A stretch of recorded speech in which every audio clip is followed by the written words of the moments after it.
बेपार चालू। नमस्कार दर्शक बंधु, उपांत ओडिशा रे पुणी थरे आपण मानकु स्वागत।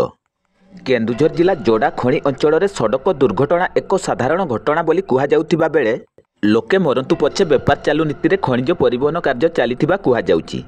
तेबे जोड़ा बड़बिल अंचल रे घटुथिबा अधिकांश दुर्घटनार कारण बेआईन पार्किंग बोली कुहा जाउथिबा बेले केतेक खणी कंपानी और परिवहन संस्था एहार मुख्य कारण बोली कुहा जाउची। 520 नंबर जातीय राजपथ अंतर्गत भद्रासाई छक ठारू गुआली पर्यंत रास्तार पार्श्वर केतेक प्रभावशाली परिवहन संस्थार ऑफिस रही। विभिन्न खणिरू बाहर राज्य को खनिज नहीं जाउथिबा भारी यान गुड़िक व्यस्तबहुल रास्ता पार्श्वर पार्किंग करा जाई गाड़ी कर्मचारी माने एडवांस टंका और डीजेल खर्च आदि नेबाकू जाइथांती। तेबे एपरी भाबे रास्ता पार्श्वर भारी यान गुड़िक पार्किंग करा जिबा द्वारा अघोषित ट्राफिक समस्या सृष्टि हेउथिबा अभियोग हेउची। तेबे एपरी बेआईन पार्किंग द्वारा बेले बेले छोट बड़ दुर्घटना मध्य घटुथिबा अभियोग हेउची।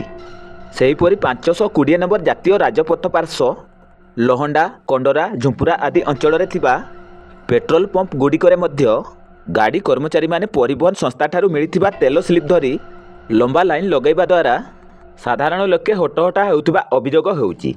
तेणु जिला प्रशासन केवल खणी राजस्व उपरे गुरुत्व न देई साधारण लोकों स्वार्थ प्रति दृष्टि देवा आवश्यक बोली स्थानीय बुद्धिजीवी महल में मत प्रकाश पाउछि।